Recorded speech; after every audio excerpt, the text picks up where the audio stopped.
Em novembro do ano passado, tive o privilégio de ser convidado com o presidente Henry B. Eyring e o bispo Gerard Caussé para participar no Vaticano, em Roma, de um colóquio sobre o casamento e a família.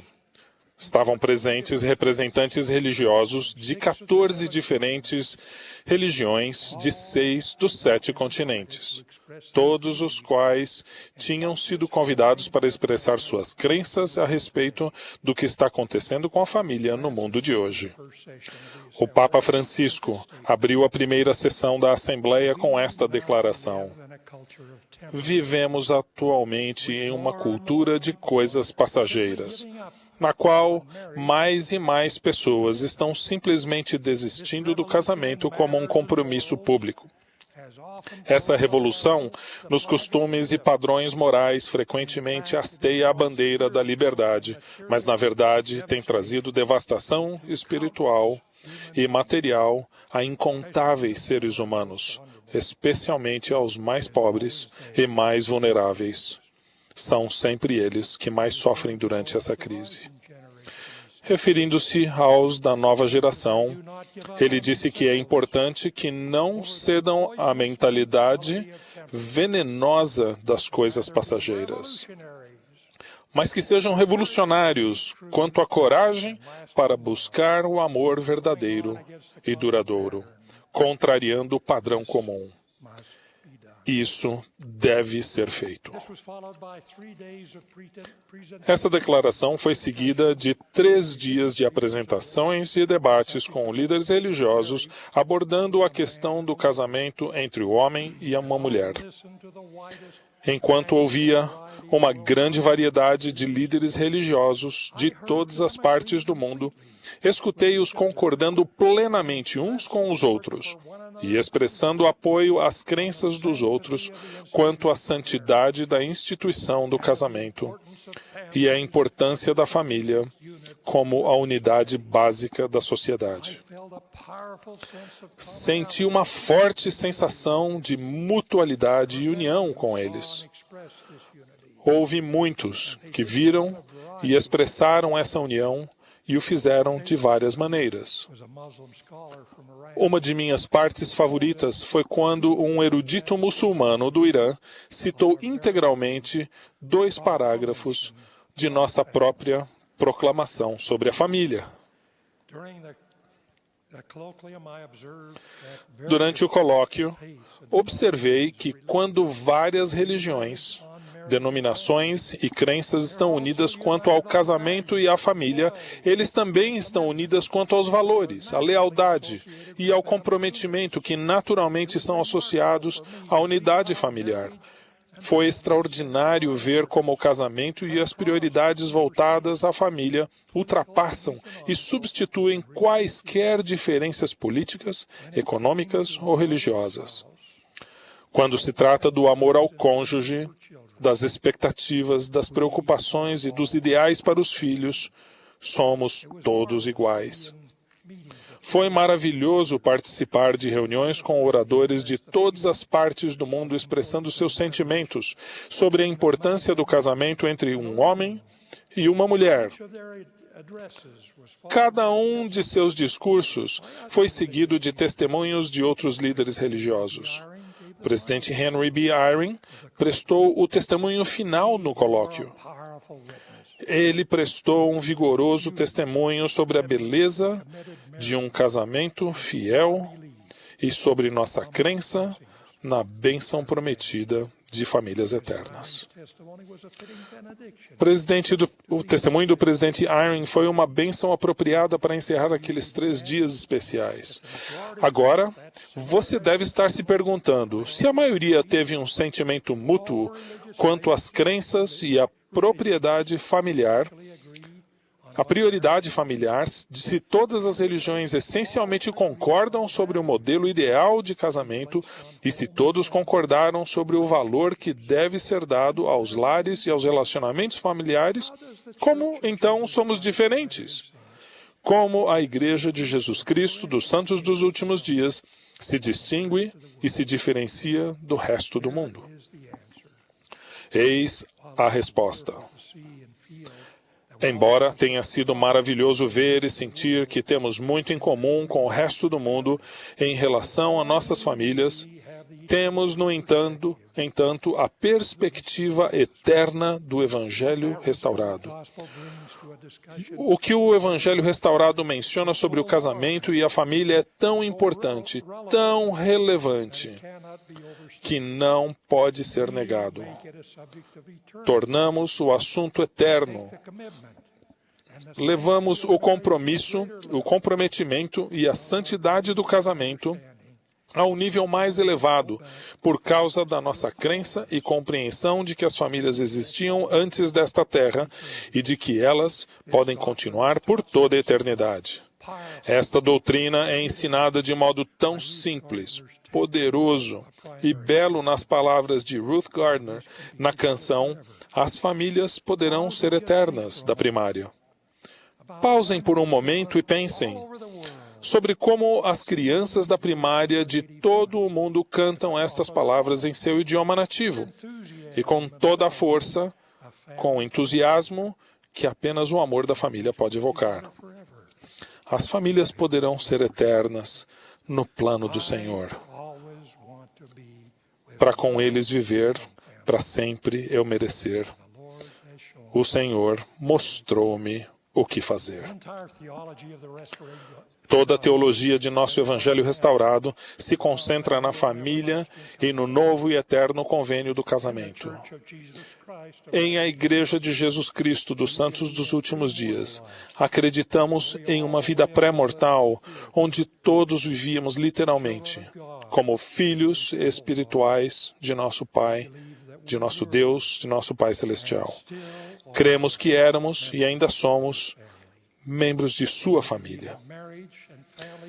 Cremos que os laços familiares e do matrimônio podem continuar além desta vida. Que os casamentos realizados por aqueles que possuem a devida autoridade em seus templos continuarão a ser válidos no mundo vindouro. Nossas cerimônias de casamento eliminam as palavras até que a morte os separe. E, em vez disso, mencionam para esta vida e por toda a eternidade. Também cremos que famílias tradicionais fortes não são apenas a unidade básica de uma sociedade ou uma economia e uma cultura de valores estáveis, mas que também são as unidades básicas da eternidade e do reino e governo de Deus.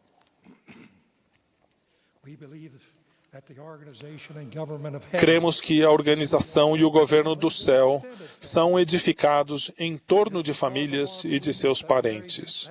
É por causa de nossa crença de que os casamentos e as famílias são eternos que nós, como igreja, queremos liderar e participar de movimentos em todo o mundo para fortalecê-los. Sabemos que não são somente os religiosamente ativos que têm valores e prioridades comuns quanto a casamentos duradouros e relacionamentos familiares fortes. Muitos estudiosos concluíram que um casamento e um estilo de vida familiar compromissados são a maneira mais lógica, mais econômica e a mais feliz de se viver. Ninguém jamais sugeriu uma forma mais eficiente de criar a próxima geração do que por meio de uma família, composta de pais casados e filhos. Por que o casamento e a família são importantes? Em todas as partes, pesquisas de opinião pública mostram que o casamento ainda é o ideal e é o que espera a maioria em todas as faixas etárias, mesmo entre a geração do milênio, em que muito ouvimos falar sobre as escolhas de permanecer solteiro, da liberdade pessoal e da coabitação em vez do casamento. O fato é que a grande maioria no mundo todo ainda quer ter filhos e criar famílias fortes. Uma vez que somos casados e temos filhos, a verdadeira semelhança entre toda a humanidade se torna ainda mais evidente. Como pessoas de família, Não importa onde vivamos ou quais sejam nossas crenças religiosas, vivenciamos muitas das mesmas dificuldades, ajustes, expectativas e ideais para nossos filhos. David Brooks, um colunista do New York Times, disse: as pessoas não se encontram em uma melhor solução quando lhes é concedida uma maior liberdade pessoal de fazerem o que quiserem. Elas se encontram em uma melhor situação quando estão envolvidas com compromissos que transcendem a escolha pessoal, compromisso com a família, com Deus, com o trabalho e com o país. O problema é que muitos meios de comunicação e entretenimento que o mundo oferece não refletem as prioridades e os valores da maioria. Seja qual for a razão, grande parte da televisão, dos filmes, da música e da internet apresenta um clássico caso de minoria se passando pela maioria. A imoralidade e a amoralidade, da violência explícita ao sexo por diversão, são retratadas como regras e podem fazer com que aqueles que têm valores populares sintam que somos ultrapassados ou de uma outra era. Em um mundo dominado pela mídia e pela internet, nunca foi tão difícil criar filhos responsáveis e manter casamentos e famílias unidas. A despeito do que grande parte da mídia e dos meios de entretenimento possam sugerir, e apesar do real declínio quanto à orientação conjugal e familiar de alguns, a grande maioria da humanidade ainda acredita que o casamento deve ser entre um homem e uma mulher. Eles acreditam na fidelidade dentro do casamento e acreditam nos votos matrimoniais, na saúde e na doença, e até que a morte os separe. Precisamos nos lembrar de vez em quando, como me lembrei em Roma, de que maravilhosamente reconfortante e consolador é o fato de que o casamento e a família ainda são a aspiração e o ideal da maioria das pessoas, e que não estamos sozinhos quanto a essas crenças. O desafio de encontrar um equilíbrio prático entre emprego, família e necessidades pessoais nunca foi tão grande. Como igreja, queremos ajudar em tudo o que pudermos para criar e apoiar famílias e casamentos fortes. É por isso que a igreja lidera e participa ativamente de vários acordos e esforços ecumênicos com o intuito de fortalecer a família. É por isso que compartilhamos nossos valores familiares na mídia e nas redes sociais. É por isso que compartilhamos nossos registros familiares com todas as nações. Queremos que nossa voz seja ouvida contra todos os estilos de vida alternativos e falsos que tentam substituir a organização familiar, a qual foi estabelecida pelo próprio Deus. Também queremos que nossa voz seja ouvida em apoio à alegria e satisfação que as famílias tradicionais trazem. Precisamos continuar a elevar essa voz em todo o mundo ao declarar o motivo pelo qual o casamento e a família são e sempre serão tão importantes. Meus irmãos e irmãs, o Evangelho restaurado é centralizado no casamento e na família. É também no casamento e na família onde podemos nos unir à maioria das outras religiões. É no casamento e na família onde encontramos nossa maior semelhança com o resto do mundo. É no casamento e na família que a Igreja de Jesus Cristo, dos Santos dos Últimos Dias, tem a maior oportunidade de ser uma luz na colina. Gostaria de encerrar prestando o meu testemunho, e minhas 9 décadas nesta terra me qualificam plenamente para dizer isto, de que quanto mais velho fico, mais me dou conta de que a família é o ponto central da vida e é a chave para a felicidade eterna. Dou graças à minha esposa, a meus filhos, a meus netos e bisnetos, e a todos os primos, familiares e parentes por tornarem minha própria vida tão valiosa e sim eterna. Presto meu mais forte e mais sagrado testemunho desta verdade eterna. Em nome de Jesus Cristo. Amém.